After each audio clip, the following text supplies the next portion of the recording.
Buenas tardes a todos y a todas. Bienvenidos al Departamento General de Irrigación, al quinto encuentro de este ciclo de charlas del programa Agua y Mujer, que Irrigación ha implementado desde noviembre del año pasado y cuyo principal objetivo es generar un espacio de visibilización de la mujer y sus distintos vínculos con los distintos usos del agua a los fines de generar un espacio de encuentro tanto para las mujeres interesadas en toda la temática del recurso hídrico de nuestra provincia, como también un espacio para mostrar a las referentes que de una manera u otra intervienen en la gobernanza del agua. Hoy hemos reservado para la temática del riego con aguas residuales una posible solución frente a la situación de sequía en la que nos encontramos. Y para ello, nada más ni nada menos que hemos invitado a dos compañeras y amigas, dos compañeras que trabajan hace varios años aquí en el Departamento General de Irrigación y que son nuestras especialistas en la materia. En primer lugar, va a intervenir Teresa Rahuec. Teresa es ingeniera industrial, especialista en ingeniería industrial, jefa del Departamento de Reusos Hídricos de Plantas Depuradoras Cloacales de la Dirección de Gestión Ambiental de Recurso Hídrico del DGI, y docente de grado y de posgrado en la Facultad de Ingeniería de la Universidad Nacional de Cuyo y la UTN. Teresa, contanos de qué estamos hablando cuando hablamos de reuso de agua. Bien, ¿me permiten compartir? Antes que nada, antes de compartir pantalla, un saludo para todos. A muchos los conozco y agradezco, bueno, ojalá les sea útil nuestra presentación.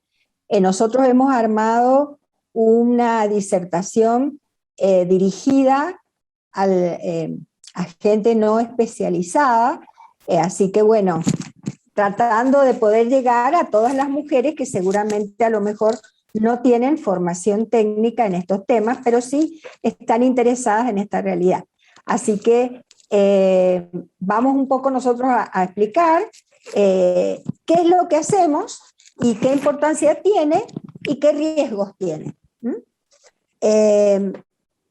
Permiso, voy a empezar a compartir pantalla, porque de qué se trata lo que vamos a hablar, lo vamos a entender bien con las diapositivas.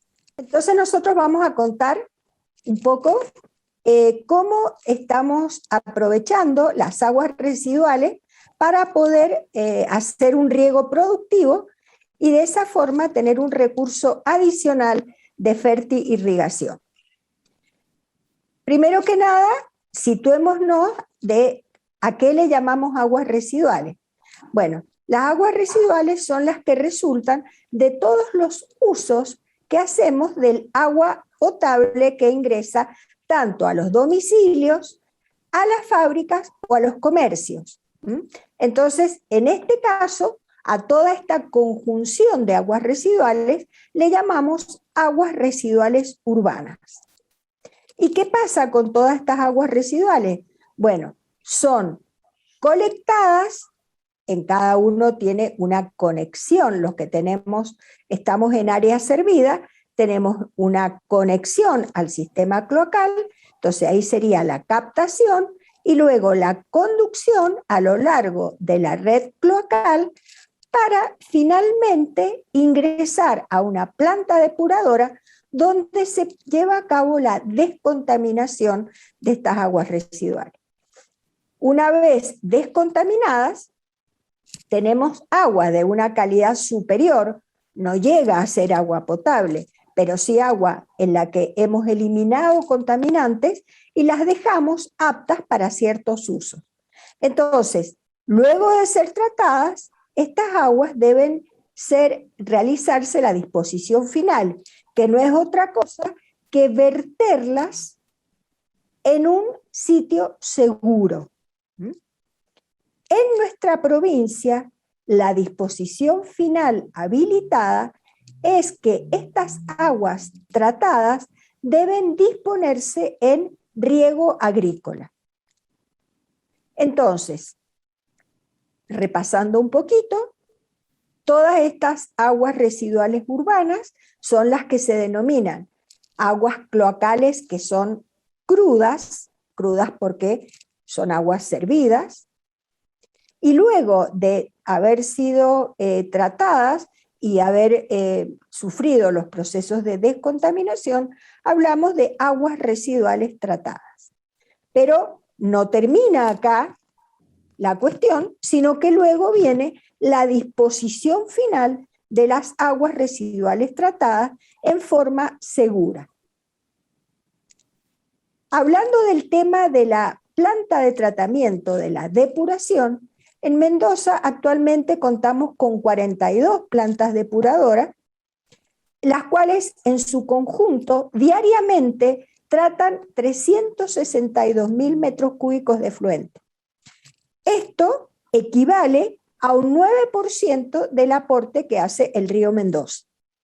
Entonces, estas 42 plantas están distribuidas en la provincia y, como ven, siempre su concentración es mayor en zonas que tienen mayor densidad poblacional. Con respecto al tratamiento, a toda la gestión del agua residual, esto es un servicio público. Es decir, este tratamiento es obligación, todo este servicio es obligación que lo preste el Estado.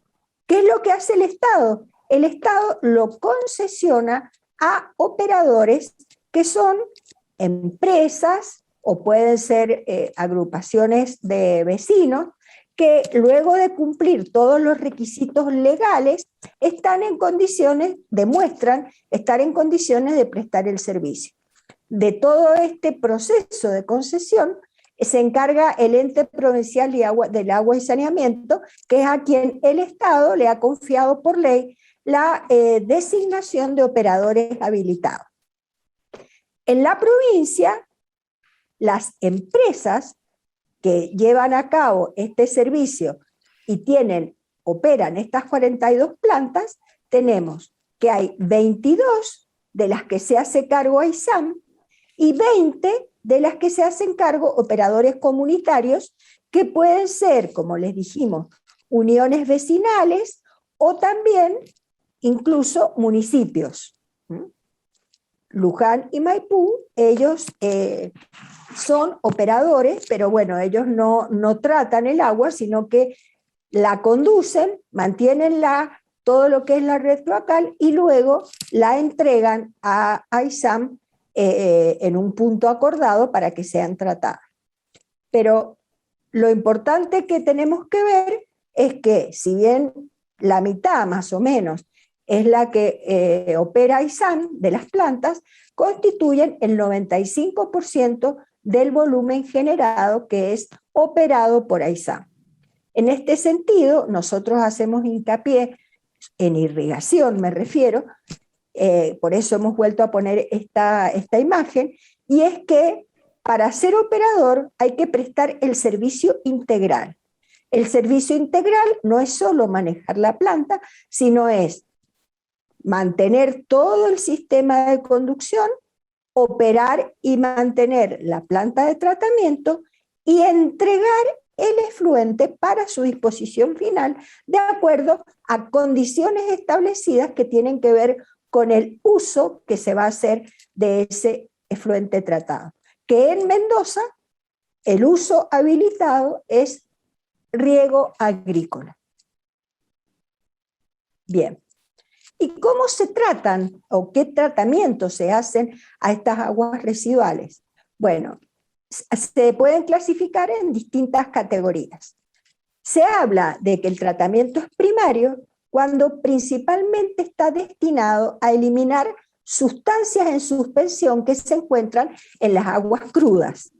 Entonces, la primera etapa, que sería en realidad un pretratamiento, es realizar un desbaste con rejas y tamices que retienen los sólidos gruesos, que si siguieran viaje hacia el resto de la planta, ocasionarían daños y dificultarían el tratamiento posterior. Entonces es indispensable eliminarlo. Acá, según nos cuentan, los operadores de las depuradoras se encuentran de las más diversas cosas, incluso dinero, joyas, bueno, eso es anecdótico. De lo que, luego de haber hecho este tratamiento de retiro de sólidos gruesos, continúa la separación de sólidos en el tratamiento que se denomina decantación, donde sólidos que son más pesados que el agua, se les da un tiempo suficiente para que por su propia gravedad caigan, ¿no es cierto? Bueno, esto los que somos ingenieros sabemos que tiene que ver la gravedad y el empuje, pero de acuerdo a la densidad se diseña para que sólidos de cierto tamaño alcancen el fondo. Entonces, una vez que se ha retirado, ya tenemos el efluente con mucha menor cantidad de sólidos en suspensión. Imagínense que para un reuso en riego sería muy perjudicial la presencia, ni hablar de sólidos gruesos, y también todo lo que es sólido suspendido por todo el problema de entarquinamiento de suelo u obturación de los sistemas de riego. Esto es una separación de sólidos, pero que tiene también consecuencias en la eliminación de materia orgánica, porque hay muchos de estos sólidos que son de naturaleza orgánica, no son solamente inertes que tengan que ver con arcillas o arenas. También pueden haber materia orgánica, que es un poco más liviana, ¿no es cierto? Pero si se le da un tiempo suficiente, también se separa. Entonces, aunque el tratamiento es primario y solo elimina sustancias en suspensión, también está eliminando algo de materia orgánica. Entonces, este tratamiento, cuando solo hace esto, se le llama tratamiento primario. Otra categoría que tiene mayor nivel de tratamiento es la que se llama secundario, donde lo que sucede es que se elimina las sustancias disueltas de tipo orgánico. Recordemos que en el uso habitual que hacemos, tanto en los domicilios como en las actividades productivas, se incorpora mucha materia orgánica a las aguas que van luego a la cloaca. Entonces, todo lo que sea sólido de mayor peso va a quedar separado en un primario, pero continúa mucha cantidad de sustancias disueltas y de naturaleza orgánica. ¿Cuál es el problema de la materia orgánica? Que por acción microbiana es descompuesta o metabolizada con un alto consumo de oxígeno, y como el oxígeno no es muy soluble en agua, el agua rápidamente se vuelve séptica, de color negro y maloliente. Entonces, para evitar que estas aguas tengan alto contenido orgánico, se prevé un tratamiento secundario. Hay de distintos tipos, pero la mayoría es de origen biológico. O sea, la causa por la cual se disminuye la materia orgánica es por la acción de microorganismos que la metabolizan. ¿Y qué hacen cuando la metabolizan? Y la transforman en gases y parte en nuevas células bacterianas. Todo lo que sea nuevas células bacterianas son sólidos que decantan, los gases se eliminan, de forma tal que a la salida tenemos un efluente tratado que ya no tiene sólidos suspendidos ni materia orgánica disuelta. Fíjense que nosotros acá la hemos pintado de verde, porque es real que el agua es verde, en el caso en que sea un tratamiento biológico, sea motorizado por microorganismos, pero con aireación natural, lo que hace es que el oxígeno que demandan las bacterias para consumir la materia orgánica viene de la atmósfera y se arma una simbiosis entre el sistema bacterias y el sistema algas. Esto sucede cuando ya la materia orgánica ha disminuido una cantidad necesaria, de forma tal que queda algo de oxígeno y penetración de luz solar para que se pueda coexistir ambos ecosistemas, y el agua pasa a ser de color verde porque tiene presencia de algas. En este tratamiento, a la salida, puede o no realizarse una desinfección. ¿Qué significa? Se agrega mayoritariamente cloro o algún hipoclorito, o sea, una sal del ácido hipocloroso, para que actúe sobre las bacterias que pudieran quedar en el efluente.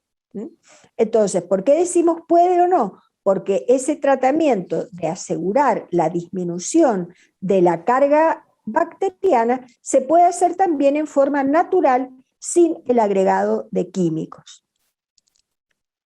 Entonces, ¿qué pasa en nuestra provincia? De las plantas, fíjense que ahora tenemos 41, porque en realidad de las 42 sistemas de gestión de aguas residuales, hay una que todavía no cuenta con planta depuradora, sí con toda la red cloacal y con la disposición final. Esta es Villa Turumaya. Por eso acá van a ver que suman 41. De las 41 que estamos contabilizando como plantas de tratamiento, hay 12 que solo hacen primario y 29 que además del primario hacen el secundario. Pero estas 29 concentran el 96% del volumen diario tratado. Es mejor el secundario que el primario, pero ya vamos a ver cómo se soluciona.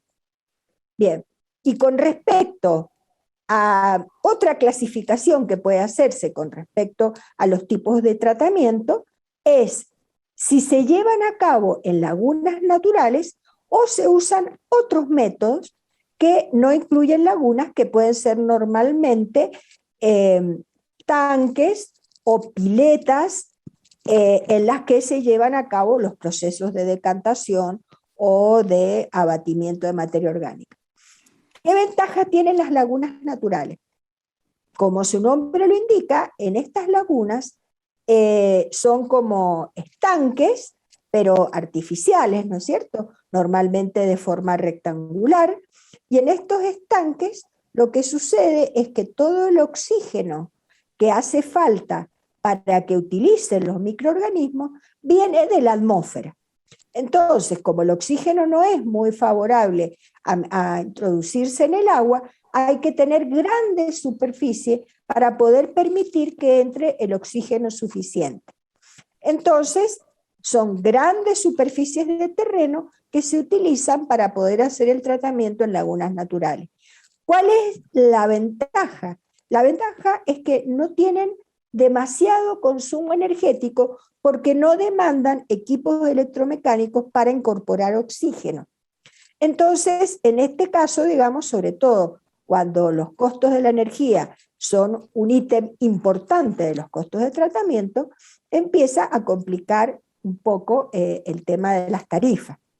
Pero tenemos que decir que las nuevas plantas que se están construyendo o ampliando, como San Carlos, como la planta de Santa Rosa que se habilitó recientemente, bueno, hace unos pocos años, la ampliación que se hizo en la Intendencia de San Rafael, la ampliación que se va a hacer en Paramillo, la planta de Agrelo, todas las nuevas plantas que se están proyectando tienen no solo lagunas naturales, sino que han incluido lagunas con aireación forzada, con compresores o sopladores.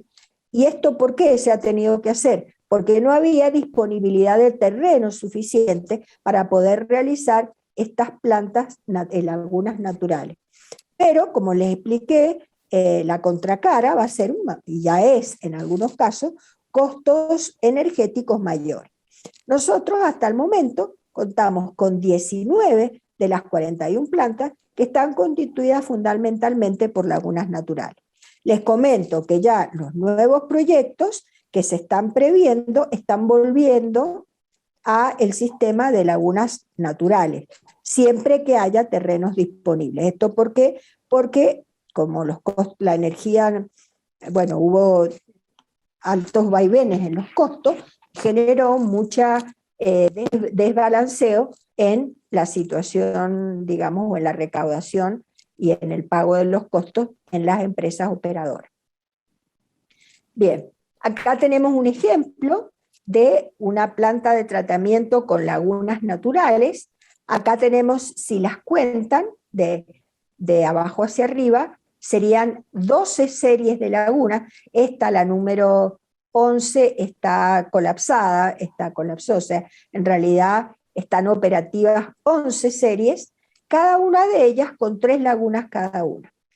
Tiene la laguna primaria, donde se produce fundamentalmente el tratamiento primario, la laguna secundaria, donde ya se han retirado los sólidos, entonces tenemos tratamiento secundario, y hay una terciaria de maduración, que es en la que se logra la desinfección natural sin necesidad de agregar cloro. No todas las plantas cuentan con lagunas terciarias, digamos que son las menos. Las mayorías tienen primaria y secundaria, entonces se agrega una cloración para poder hacer la desinfección. De todas formas, cuando estos sistemas empiezan a, digamos, llegar a su caudal de diseño o superarlo, entonces para asegurarse también se hace desinfección, aunque haya lagunas terciarias. En este caso, miren la superficie de la que estamos hablando, son casi 300 hectáreas ocupadas en este sistema de tratamiento, que en este caso sería la planta de Campo Espejo. Si nosotros tenemos en cuenta el área metropolitana, ¿no es cierto?, con los departamentos más densamente poblados, Ciudad, Godoy Cruz, Luján, Maipú, Guaymallén y Las Heras, toda esta área urbana se divide en 2 cuencas, una verde y una rosa. Esta cuenca, la que es grisecita o verde, es la que la red cloacal conduce los efluentes hacia la planta de Campo Espejo, que son las 12 series u 11 que vimos recién. El área rosa, que ya es el este de Godoy Cruz, Luján, Maipú y Guaymallén, estos efluentes, que son alrededor de 1.700 litros segundo, son los que son conducidos a la otra gran planta de tratamiento del área metropolitana, que es la planta depuradora El Paramillo, que está en un proceso de ampliación. Se le van a sumar 1.000 metros segundos más, o al menos eso está previsto. Ahora vamos a analizar la situación un poco adaptada, ¿no es cierto?, tratando de ser realistas con la situación con la que se enfrentó irrigación con respecto a la reutilización de aguas residuales. Bueno, acá, como ven, el dibujito explica más que lo que yo pueda hablar, pero acá tenemos la captación del río por parte de las ciudades, la generación de aguas servidas, van a la red cloacal, son tratadas, una vez tratadas hay que hacer la disposición final. Si son ciudades costeras, la disposición final son con los tubos, los caños emisarios que van varios kilómetros hacia el mar. Pero nosotros que no tenemos mar, esas aguas residuales, ¿cuáles serían los destinos posibles? O bien un embalse artificial, o lo más común, que es la red de riego. En el caso de no haber red de riego directamente el río, bueno, el río, ¿no es cierto? Pero esta es nuestra situación. Entonces, como estas aguas, tanto en un embalse como en la red de riego, se distribuye y llega a riego, recordemos que en nuestra provincia el 90% del total del agua disponible se utiliza en riego, entonces llega a las parcelas donde es irrigada, y como se sabe, nunca se riega con la cantidad exacta, sino que hay una parte que es la fracción de lixiviación para lavar los suelos, que va hacia la napa subterránea, y además hay un desagüe necesario para poder asegurar que toda la parcela va a recibir agua, que ese desagüe vuelve a un cuerpo receptor. Entonces, tenemos que esta sería la situación en el caso de que los efluentes se vertieran tratados en esto que hemos descrito. ¿Qué es la realidad? La realidad es que las plantas de tratamiento normalmente crecen más lento que lo que crece la población. Entonces, empiezan a quedar chicas y, primero aparece la demanda de tratamiento y después lleva un tiempo hasta que la planta finalmente es adecuada para ese crecimiento poblacional. Entonces nos encontramos con un lapso de tiempo en el que las aguas resultan insuficientemente tratadas.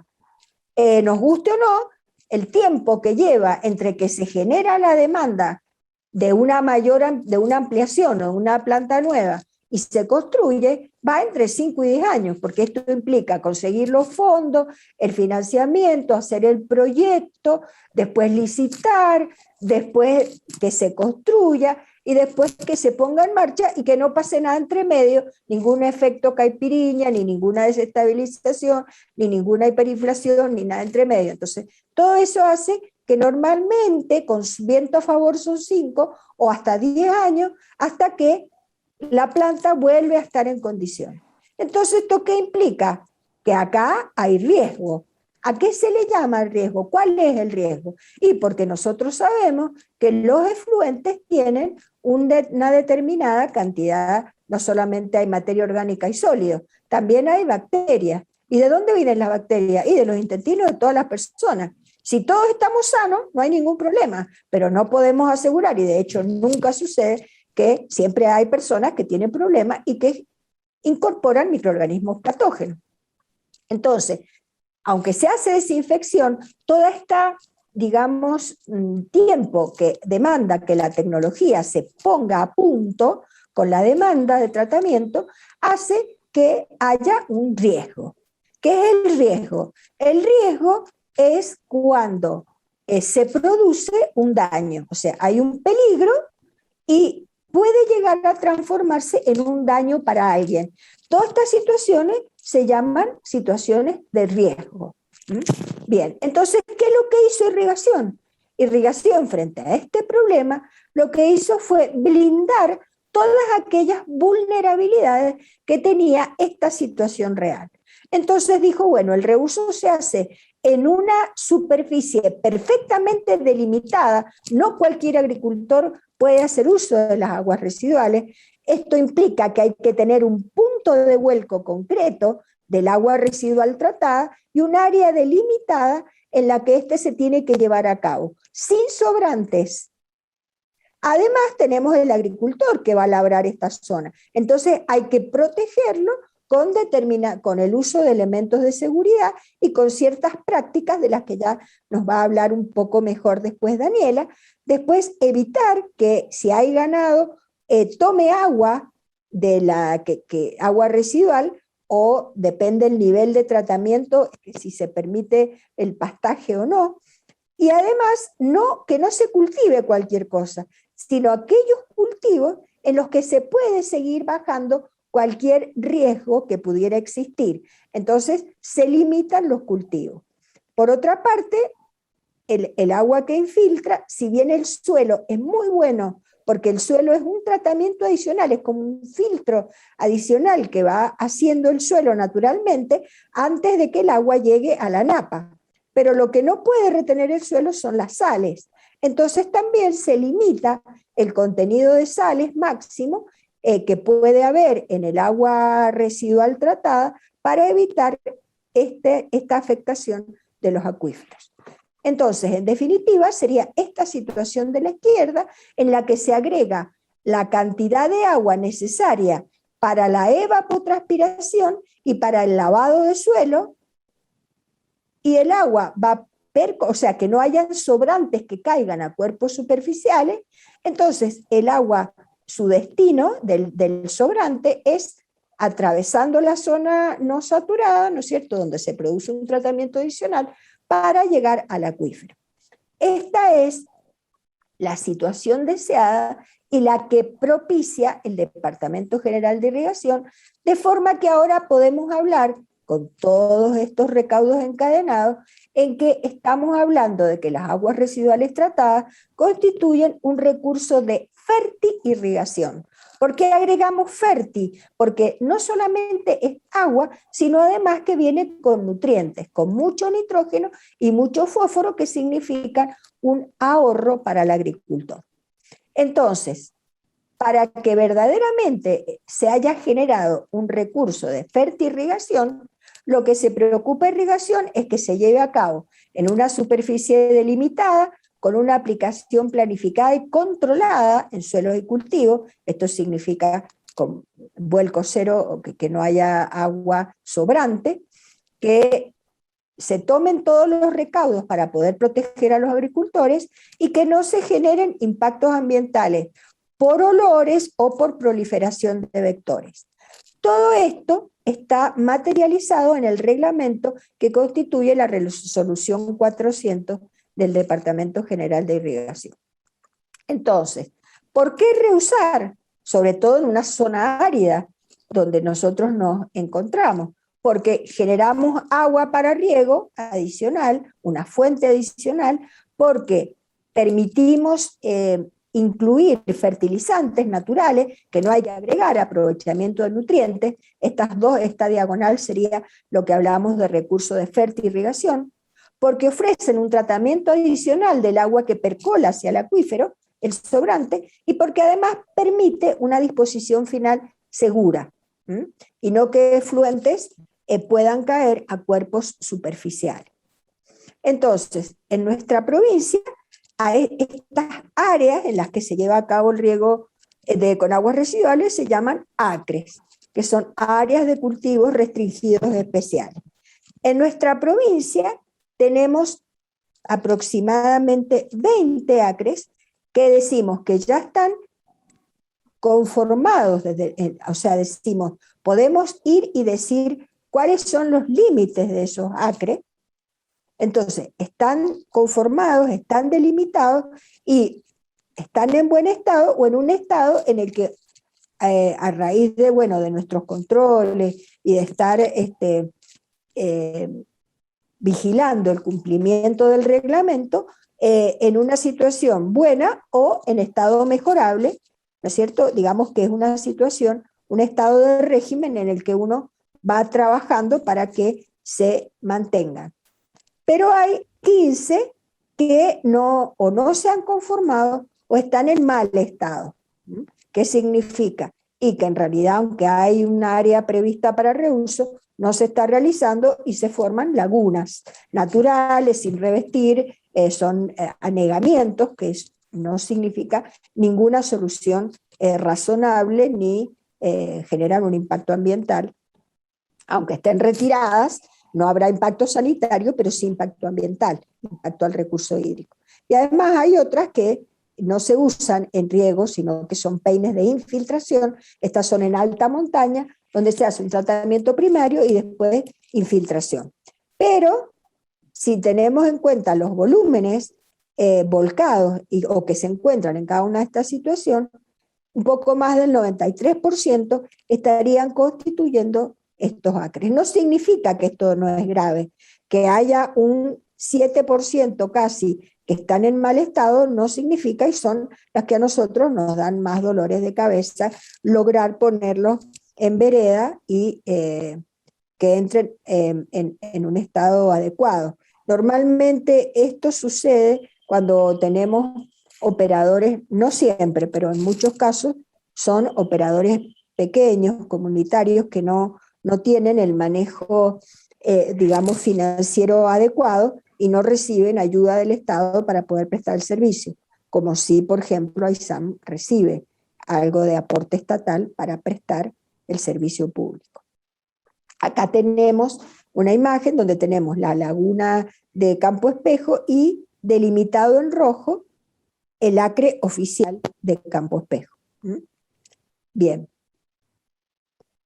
Acá hacemos un hincapié un poco en esto del uso seguro, porque es un concepto muy importante en nuestro país y está propiciado por la Organización Mundial de la Salud. Es lo que hablábamos recién, para proteger la salud, porque acá tenemos un recurso de fertirrigación excelente, pero no podemos desconocer que hay un peligro, hay un posible daño y por lo tanto hay riesgo. ¿Cuál es el peligro? El peligro es la presencia de microorganismos patógenos en un efluente crudo. ¿Y cuál es el daño? El daño son las enfermedades en los grupos humanos expuestos, que son consumidores y trabajadores rurales. Entonces, para poder evitar que ese peligro produzca daño, lo que hay que hacer es interponer barreras que vayan disminuyendo ese riesgo de producción del daño. Entonces, ¿Cuál es la peor situación que en algún momento sucedió? Cuando el efluente crudo es aplicado directamente en la parcela agrícola. Entonces, en este caso, se contaminan los suelos, se contaminan los cultivos y por lo tanto acá existe la posibilidad directa de ocasionar el daño en los grupos expuestos. Entonces, ¿qué es lo que hay que hacer? Hay que interponer barreras para cortar el flujo del patógeno hacia los grupos expuestos. Esas barreras son todas las medidas que se van tomando. Entonces, la primera barrera es el tratamiento, donde se disminuye en una altísima proporción toda la presencia de microorganismos. Sepamos que nosotros no estamos midiendo patógenos, porque patógenos. Se miden los coliformes fecales en general y por un tema estadístico hay una relación entre la presencia de la cantidad de coliformes que hay y el riesgo de que hayan patógenos. Entonces, bueno, ahí el tratamiento baja esa concentración, se mide a través de la concentración de coliformes y de huevos del minto y se abate en gran medida la concentración de patógenos. Después tenemos que eso implica que se baja el riesgo de afectación de las parcelas. Pero además, para seguir bajando ese riesgo, lo que se hace es establecer métodos de riego que sean más adecuados para evitar que las aguas tomen contacto y mojen los cultivos. Además, se define qué cultivos se puede hacer y qué no, que eso nos va a explicar mejor Daniela, y también se limita el tiempo entre el último riego y cosecha.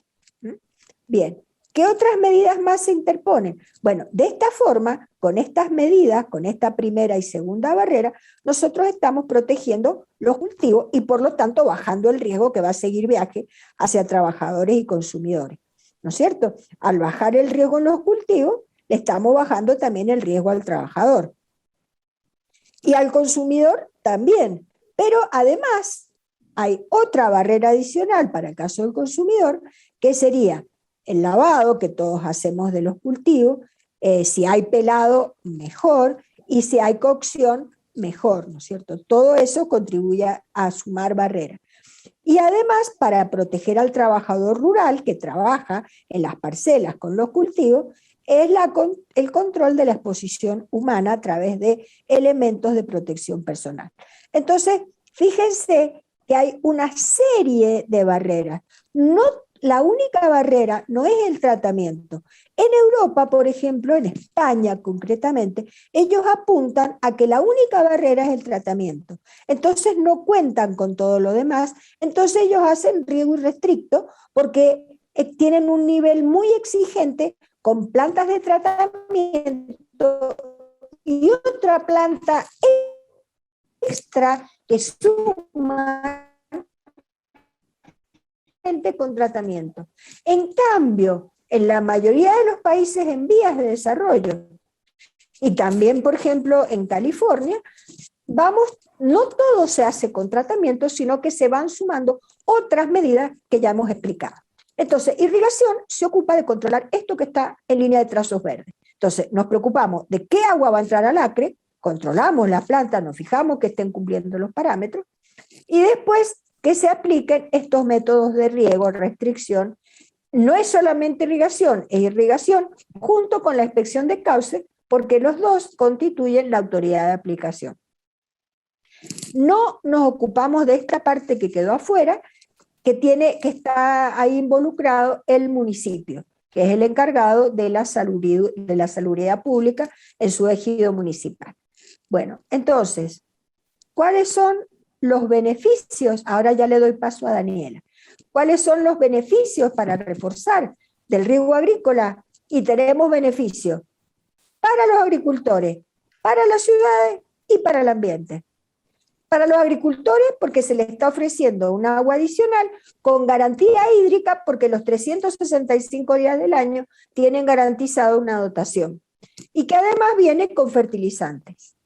Para el ambiente, porque se están preservando los cuerpos superficiales al propiciar el vuelco cero, y además también por el aporte de materia orgánica a los suelos, que en Mendoza son esqueléticos, se produce una mejora de los suelos desde el punto de vista de los cultivos. Para las ciudades, porque el hecho de poder tener agua extra para poder regar hace que no haya tanta presión sobre o sea, que se libere agua, por decir así, para consumo humano, porque se reemplaza por agua de reuso. Y además porque también permite en los cinturones verdes de las ciudades hacer alimentos que van a alimentar a las ciudades, ¿no es cierto? Pero esto no es todo tan bonito, o sea, cada uno implica obligaciones, que son estas que hemos indicado con las flechas amarillas, que todo esto hay que hacerlo siempre minimizando los riesgos sanitarios.